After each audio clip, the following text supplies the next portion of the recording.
Hepinize merhaba arkadaşlar. Bugün sizlerle beraber yeni bir seriye başlıyoruz. Bugün gördüğünüz tatlı Mini Cooper'ı tamir edeceğiz. Ama tamir etmekten önce arkadaşlar bu kovanın içine atacağız. Çünkü arkadaşlar az önce bayağı böyle büyük bir çöpün içine düşürdüm. Hadi atıyoruz, yana da köpüğü gitsin diye su koydum. Attık. Elime de geldi. Biraz şöyle köpük yapalım aracımızı. Araç tamam, şu an köpük. Şimdi buna atacağız. Bir şey düştü.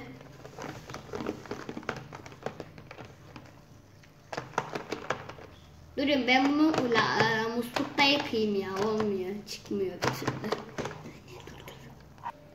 Evet arkadaşlar, aracımızı musluktan yıkadık. Şimdi aracımıza bakalım, şöyle iyi durumda. İlk önce aracın altını sökeceğiz. Hadi başlayalım. Allah. İlk defa buraya böyle bir şey düşürdüm. Allah. Şu an daha net oldu şimdi. Az önce nedense siyahlık vardı. Gördüm sen de değil mi? Hı.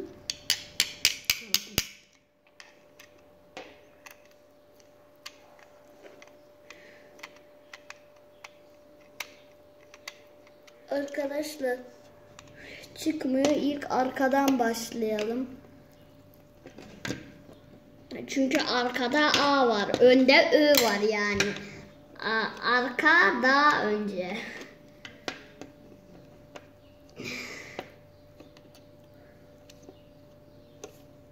Burası sağ mıydı? Şimdi sağ sol karıştırdım. Sağ solu karıştırmanın sırası mıydı? Burası sağdı.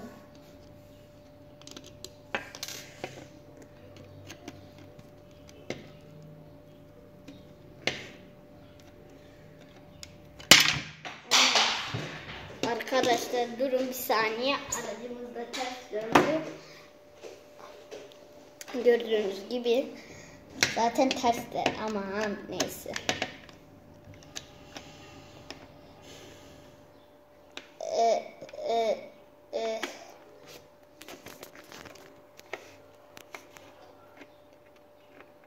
Arkadaşlar bu bir türlü çıkmıyor ya.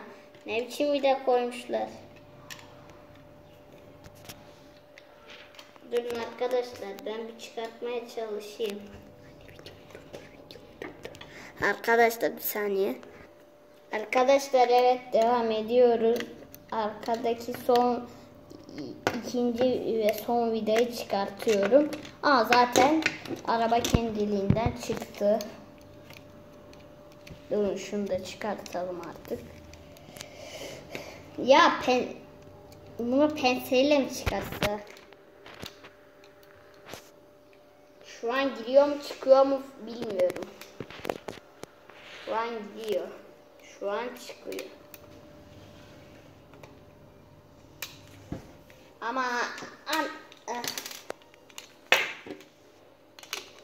oley.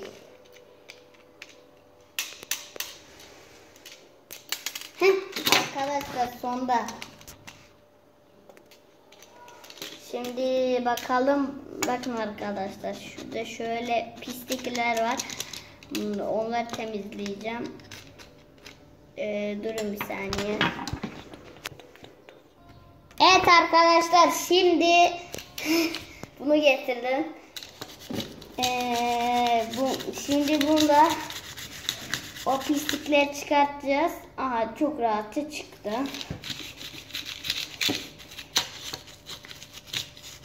Arkadaşlar bir sonraki bölümde aracımızı daha da iyi duruma getireceğiz. Şimdi ben her şeyini sökeceğim aracın.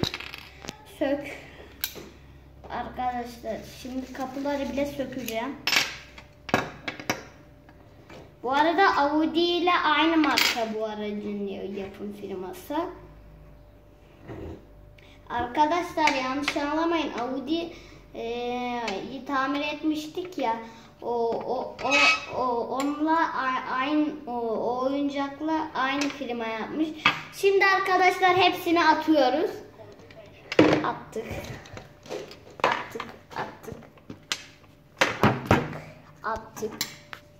Ama yanlış atıyorum. Vidalarda atalım mı? Atalım. Attık.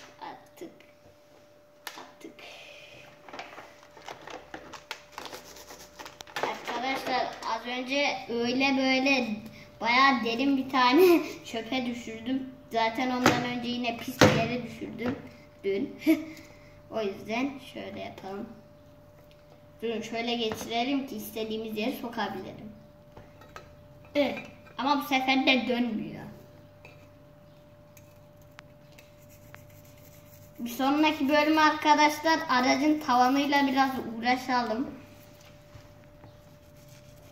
Tavanda bir leke var, o bir türlü çıkmıyor.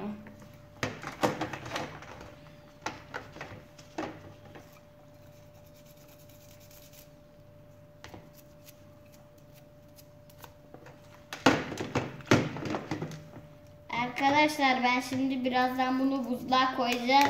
Bu sefer de 5 gün buzlukta bekleteceğim.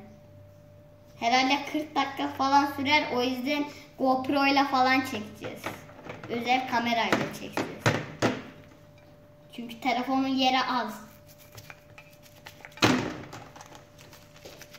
Arkadaşlar şimdi şöyle biraz şöyle yaptık. Kapılardan biri. Efe. %5 şarj kalmış, kapanmak üzere. Arkadaşlar Durdurayım. dur anne dur hemen söyleyeyim. Devam et. Kapatmadım. Devam ediyor. Aha arkadaşlar. Neyse arkadaşlar bu videomuzdan da bu kadarlık olsun. Görüşürüz ve bye bye. Bitti.